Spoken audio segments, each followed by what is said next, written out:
अध्यक्ष महोदय, आपने ध्यान आकर्षण प्रस्ताव की अनुमति दी, उसके लिए मैं आभारी हूं। मैं इस मेरे ध्यान आकर्षण प्रस्ताव को संभव नहीं है, कल है तो कल होगी। आप ध्यान आकर्षित कर दें, हो गया सर। मैं इस आप तो 2 लाइनें केवल बोलो, ध्यान आकर्षित करता हूं। एक निवेदन, वैसे तो जो आप आदेश देंगे उसकी अनुपालना करो, जो परंपरा है, लेकिन 131 के प्रावधान 3(2) में ये लिखा हुआ है कि जो ध्यान आकर्षण प्रस्ताव प्रस्तुत करेगा वो स्वयं उस अपने प्रस्ताव का वाचन करेगा। अब देखिए, आप उसको देख लें, फिर मुझे अनुमति दें। आपको भी देंगे अनुमति, पहले अब उत्तर आ जाए फिर आप भी बोलना। आपको पूरी नहीं, ये नहीं है सर। मेरा निवेदन दूसरा है कि जो ध्यान आकर्षण प्रस्ताव मैंने प्रस्तुत किया उसका वाचन मैं करूंगा पहले। आप पढ़ लो, अगर नियम में है तो आप दें, नियम में नहीं है तो मत दें। चलो आप पढ़ लें, संसदीय कार्य मंत्री जी पढ़ लें, फिर बोले, पढ़ लें। ठीक, एक मिनट पहले भी आप पहले आसन ने अनुमति दी है, आप परमिशन दिया था। आप कहेंगे तो कितनी बार पढ़ लिया, एक बार और पढ़ लेंगे। आपके कहने से पढ़ने में कोई दुविधा नहीं, और सब्जेक्ट टू करेक्शन हमेशा होता है। कोई विद्वान नहीं होता है, कोई हमेशा स्वरगुणी नहीं होता है, रोज सीखते हैं। आसनीय व्यवस्था और नियमों के अनुसार आप ध्यानाकर्षण के संबंध में ध्यान आकर्षित करेंगे, विभाग या मंत्री इसका जवाब देंगे। उसके बाद आपको जो जानकारी चाहिए, सप्लीमेंट्री चाहिए, तथ्यात्मक रिपोर्ट चाहिए, वो सब आपको मिलेगी, पहले नहीं मिलेगी। अब हो गई व्यवस्था, दे दी अपने यहाँ पर। आपकी व्यवस्था सर माथे पे तो हो गई, फिर खत्म। अरे ये मैं पढ़ चुका हूँ। अरे मेरी निवेदन तो सुनो सर। अरे अब उसे समय क्यों खराब करें, अगला समय और है। मेरी सब इसमें लिखा हुआ है। मैंने पढ़ा है, मैंने इसको पढ़ा है, मैंने इसको पढ़ा। आपने अब पढ़ने के बाद तो बैठिए। तो मैं सही कह रहा हूँ ना। अरे मैंने पढ़ लिया, माननीय सदस्य बिराजो, एक मिनट बिराजो। मैं सही कह रहा हूँ, ये तो मानते हैं। अरे हाँ, आप बिराजो। अभी तक की साधारणतः सदन पर बिराजो, सही। आप बहुत वरिष्ठ हैं, अब हमारे भीष्म पितामह हैं। सदन में मेरे कार्यकाल से नहीं, पुराने कार्यकाल से व्यवस्था रही है कि ध्यान आकर्षण प्रस्ताव आकर्षित करते हैं, वह लगता है। और पुराने भी मैंने माननीय अध्यक्ष की व्यवस्थाएं पढ़ी हैं। सदस्य ध्यान आकर्षित करता है, उसके बाद मंत्री उस पर अपना जवाब देता है, फिर उसका सदस्य जो भी उसमें उसको पूछना है, करना है, बोलना है, वो पूरी तरह स्वतंत्र है। उसके बाद फिर मंत्री यदि कोई उसमें से बात कहना चाहता है वह भी कह सकता है। इसीलिए इसको पढ़ने के समय की तुलना में केवल ध्यान आकर्षण ही पर्याप्त है। हमारे मंत्री भी समझदार हैं, आप भी समझदार हैं, अतः इसे समय लगने की तुलना में आप केवल ध्यान आकर्षित कर दें। नहीं तो अपने समय अभी भोजन, इसमें एक व्यवस्था जो देनी थी, आज भोजन काल, चूंकि शिक्षा और वो भी उच्च शिक्षा ऐसे महत्वपूर्ण विभागों में चर्चा होनी है, अतः भोजन अवकाश को निरस्त किया जाता है। और जिसको भोजन करना हो एकदम से नहीं जाए, धीरे धीरे जाए। आप ध्यान आकर्षित कर लो, अब व्यवस्था हो गई। आपने व्यवस्था दे दी वो सर माथे पर, बस आकर्षित कर दो। लेकिन मैं एक निवेदन कर रहा हूं, लेकिन नहीं होता आपकी व्यवस्था सर माथे पे, तो वही करूंगा। माथे तो आकर्षित कर दो। वही करूंगा सर, वही करूंगा जो आपने फरमाया। लेकिन जो नियमों में है, तो परंपरा तो जब होती है सर जब नियमों में नहीं हो। किसी भी नियम को स्थगित करने का अधिकार है। मैं माननीय उद्योग मंत्री जी का ध्यान आकर जो मैंने प्रस्ताव दिया उस पर ध्यान आकर्षित करता हूं। माननीय मंत्री जी। अध्यक्ष महोदय, आपने हरिमोहन शर्मा जी को वरिष्ठ हमारा सदस्य घोषित कर ही दिया है। 3 बार वो इस सदन में रह चुके हैं, 1 बार मंत्री भी रह चुके हैं। और नियम 131 के अंदर जो उन्होंने ध्यान आकर्षित करा है और जो पीड़ा दिखाई दे रही है, ये हमारी ही सरकार से अपेक्षा रखते हैं कि इसका जवाब दिया जा सके। ये बात पूरे सदन को जाहिर हो जाएगी थोड़ी देर बाद में। मैं इन्हीं के शब्दों में रिपीट कर रहा हूँ जो हरिमोहन जी ने लिखा है कि मैं गंभीर लोक महत्व के विषय की ओर ध्यान आकर्षित कर रहा हूँ कि राज्य सरकार का तुरंत हस्तक्षेप करना अपेक्षित है। इससे पहले कि मैं इसके विस्तृत डिटेल में जाऊं, मैं सदन को थोड़ा सा बैकग्राउंड देना चाहता हूं कि ये 227 एकड़ भूमि है कोटा के अंदर, जो तकरीबन 60 के दशक से जेके ग्रुप के पास थी। उसके बाद वो BFIR में गए, board for industrial and financial reconstruction, जहां पर उनको रुगण इकाई घोषित कर दिया गया, उनको सिक यूनिट घोषित कर दिया गया। और उसके बाद messrs Arafat petrochemicals private limited को ये ज़मीन दे दी गई। Messrs Arafat petrochemicals private limited भी थोड़े समय के बाद में BFIR में गया, board for industrial and financial reconstruction, और वहाँ पर कुछ शर्तें रखी गई। लेकिन उससे पहले कि मैं इन शर्तों पर आता हूँ, मैं वापस हरिमोहन जी ने जो ध्यान आकर्षित करा है उसकी तरफ सदन का ध्यान आकर्षित करना चाहता हूँ। आपने अपने शब्दों में लिखा है कि नियमों के विपरीत लीज भूमि का किस्म परिवर्तन कर दुरुपयोग करने के कारण माननीय उच्च न्यायालय ने लीज भूमि का किस्म परिवर्तन आदेश निरस्त उच्चतम है करा। सर, उच्चतम न्यायालय है, उच्च नहीं है। उच्चतम न्यायालय ने निरस्त कर दिया। ये भूमि का किस्म परिवर्तन किसने करा? ये इन्हीं की सरकार ने करा। और 5 जुलाई 2019 को भूखंडों के उपविभाजन और भू उपयोग परिवर्तन की अनुमति इन्हीं के समय दी गई। और यहां खत्म नहीं होता। हरिमोहन जी किस लिए हमारी सरकार से अपेक्षा रखते हैं, वो अब जाहिर होता है कि इन्हीं की सरकार माननीय सर्वोच्च न्यायालय के समक्ष गए कि इसको निरस्त भी करा जाए। इन्हीं की सरकार ने भू उपखंड को विभाजन की अनुमति दी और इन्हीं की सरकार वापस सुप्रीम कोर्ट गई कि इसको निरस्त करा जाए। और फिर 20 अप्रैल 2023 को, जिसमें रीको द्वारा उप विभाजन की कार्रवाई को अवैध करार दिया गया और राज्य सरकार को, उस समय 2023 में इन्हीं की सरकार थी, राज्य सरकार को लोकहित में पुनः विचार करने के लिए अभिमत दिया गया। अब मैं वापस आता हूं इनके तीसरे, अब टेक्निकल इश्यूज पे मैं आता हूं। इन्होंने कहा कि उच्चतम न्यायालय के निर्णय एवं विधि विशेषज्ञ की राय के बाद भी 227 एकड़ भूमि को सरकार अपने कब्जे में नहीं ले रही। मैं सुप्रीम कोर्ट के निर्णय को पढ़ना चाहता हूं, पहले अंग्रेजी में पढ़ूंगा फिर उसका अनुवाद कर दूंगा। अपने निर्णय में पैरा 108 में उन्होंने लिखा है, we may summarise our overall conclusions in the following points. There has been an uninterrupted and subsisting relationship of lessor and lessee between the state government and either JK Group or respondent number 1, जो Arafat Group है, in the context of large industrial area quota from the first lease deed executed in 1967 till date, the state government has maintained the position of lessor. मैं इसका हिंदी में अनुवाद करता हूं कि supreme court ने अपने नतीजा और जो निष्कर्ष निकाला उसको संक्षेप में लिखा कि 1967 से आज की तारीख तक, यानी 2023 जब ये निर्णय हुआ, तब तक मालिकाना अधिकार राज्य सरकार का है और मालिक ही किराए पे अपनी प्रॉपर्टी दे रहा है। वो तय हो गया कि मालिक हम हैं, लेकिन हमने किराए पे दी हुई है। तो जब किराए पे दी हुई है तो सरकार अपने कब्जे में लेने की बात नहीं होती। अब मैं और आता हूं, इन्होंने लिखा कि समझौते के अनुसार मजदूरों के हितों की रक्षा भी नहीं कर पा रही सरकार। यह भूमि अराफात पेट्रोकेमिकल्स प्राइवेट लिमिटेड के कब्जे में चल रही है और जिससे राज्य को नुकसान हो रहा है।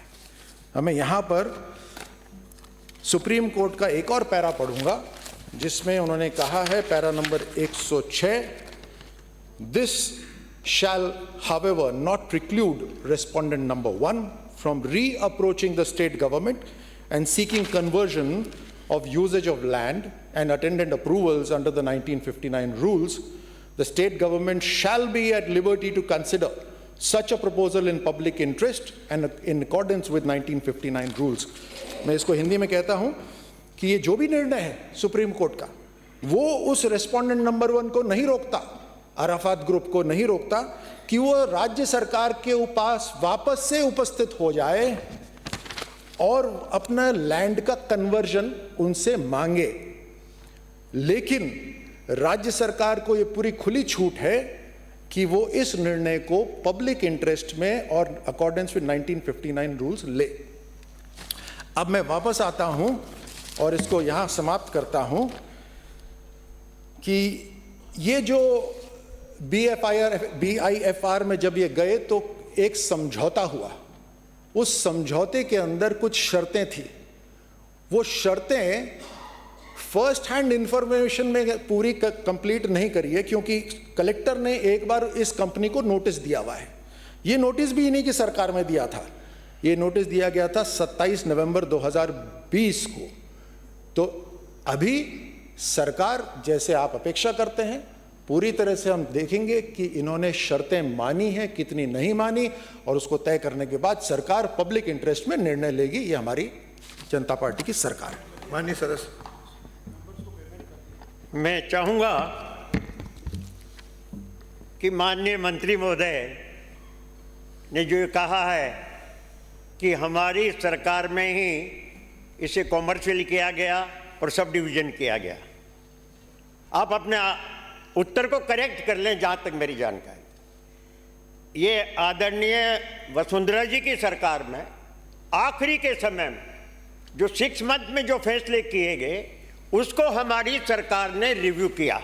मेरी जानकारी है, आप इसको देख लें, तारीख देख लें, आप इसको तारीख देख लें, और तारीख देखने के बाद ये जो 6 मंथ में जो हमारी सरकार ने जो फैसले रिव्यू किए, उस रिव्यू के बाद हमारी सरकार ने जो हमारी बता रहे हो, सरकारें सब अपनी अपनी हैं, ये भी हमारी है और हमारी भी आपकी है। लेकिन आप जिन आज वर्तमान राजनीतिक परिस्थितियों में जो चर्चाएं, उस हिसाब से जो आपने बताया, तो एक तो आप इस उत्तर को फिर दोबारा करेक्ट करें, करेक्ट करके और फिर हमको ये बताएं कि ये किसकी सरकार ने इसका सब डिवीजन किया था या इसको कॉमर्शियल किया था। नंबर 1, ये तो अभी तत्काल ही है। अगर आपको इंफॉर्मेशन दी है तो मेरे हिसाब से, मेरी जानकारी के हिसाब से वो गलत है। नंबर 1।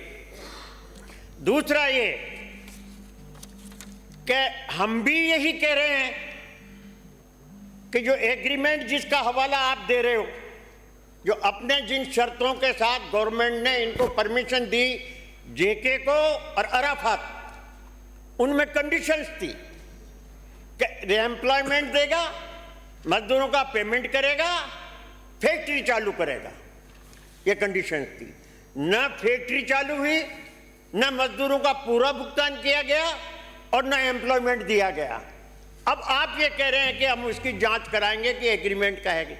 मान्यवर, 2014 में ही ये मेरे पास लेटर रहा, आपने तो कमेटी बना रखी है इसकी कि इन बातों की जो कमियां हैं इसकी जांच करके रिपोर्ट दे। वो आपने बताया ही नहीं। अगर है तो आपके पास, नहीं तो मैं वो लेटर दे दूं आपको।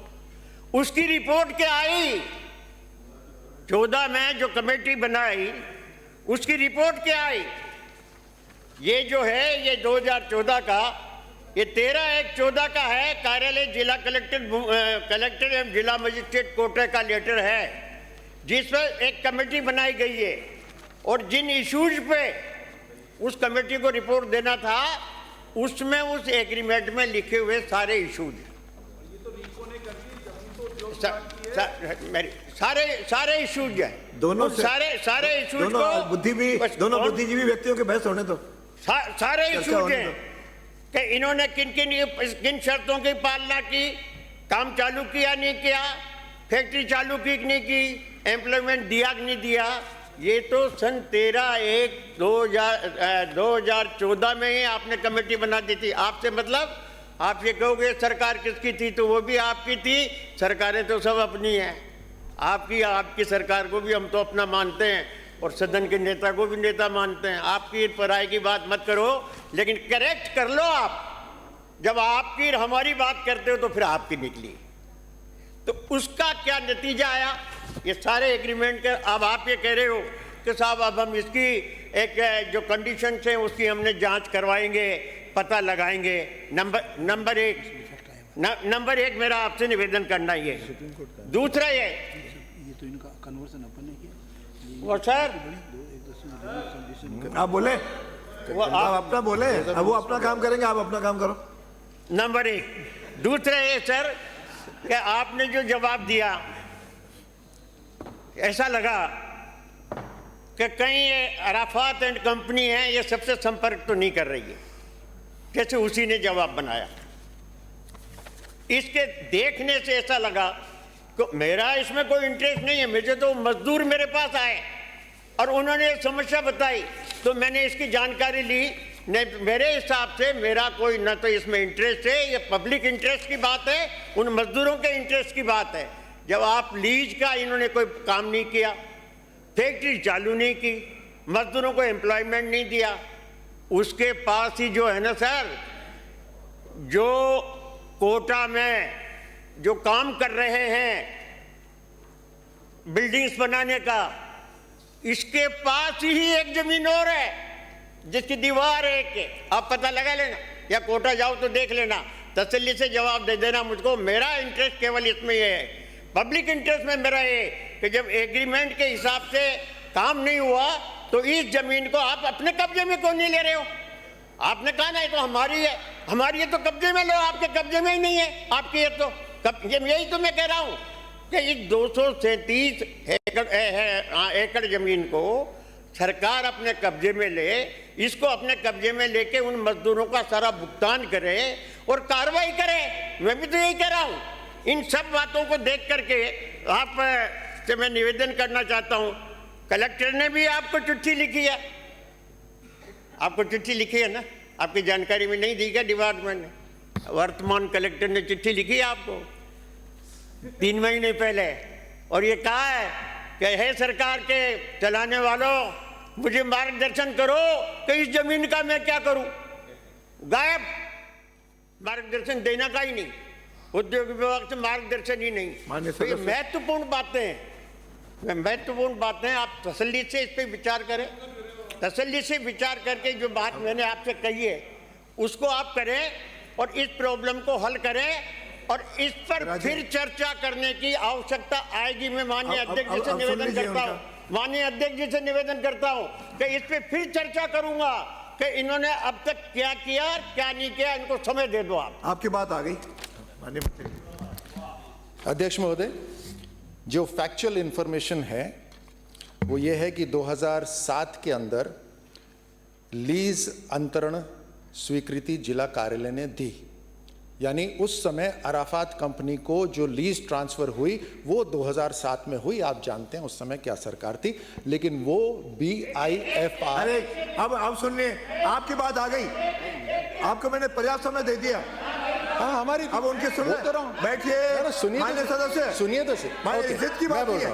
आपकी बात पूरी सुनवा दी, आपने 15-20 मिनट आप बोलिए। अध्यक्ष जी, इसमें मेरी ही बात रिकॉर्ड हो रही है, ये चर्चा नहीं है, मेरी ही बात इस रिकॉर्ड में जा रही है सदन में। ये बिल्कुल क्लियर है, और जो कांग्रेस के कुछ सदस्य वहां से जो बोले हैं, मैं इसको क्लियर कर देता हूं कि सबसे पहले ये जो जेके ग्रुप के पास ये जमीन थी, उसके बाद जो लीज ट्रांसफर हुई, जो पूरे लीगली हुई, जो हमारे जो लैंड रूल्स है उसके तहत हुई है, उसके अंदर ये petrochemical, Arafat petrochemical private limited को मिली है। कोई परिवर्तन नहीं हुआ 2007 के अंदर, जब हमारी सरकार थी कोई परिवर्तन नहीं हुआ। परिवर्तन हुआ है एग्जीक्यूशन उसका 2019 में, 5 जुलाई 2019 के अंदर इसका परिवर्तन हुआ है। आप उसको भले ही RTI लगा लीजिए, मैं सदन के रिकॉर्ड पर हूं, जो मैं कह रहा हूं उस समय आपकी कांग्रेस की सरकार थी, और कांग्रेस की ही सरकार के अंदर आप सर्वोच्च न्यायालय गए, जहां पर आप चाहते थे कि ये जो आदेश हुए हैं ये निरस्त हों। ये बिल्कुल स्पष्ट है। लेकिन एक बात तय है अध्यक्ष महोदय कि हमने भी ये बात को एम्फेसाइज करा है कि पब्लिक इंटरेस्ट के अंदर सुप्रीम कोर्ट ने कहा है कि हम निर्णय लें, और हम जानते हैं कि पब्लिक इंटरेस्ट क्या है, हमसे ज्यादा और क्या चाहते हैं। मुझे लगता है हरिमोहन जी आप भी यही चाहते हैं, क्योंकि आप जब बोल रहे हैं ना कि वर्कर्स आपसे आकर मिल रहे हैं, तो वो भी पब्लिक इंटरेस्ट की ही बात आप कर रहे हैं, हम भी पब्लिक इंटरेस्ट की बात कर रहे हैं। 2014 की जो कमेटी है, उस कमेटी ने जो अभी तक जो निर्णय लिए हैं या जो भी उन्होंने फाइंडिंग्स करी हैं, उस फाइंडिंग के बेसिस पे हमारी सरकार अभी आई है, उसको देखेंगे और पब्लिक इंटरेस्ट के अंदर इसका निर्णय 100% लेंगे। धन्यवाद। सदन की मेज पर रखे जाने वाले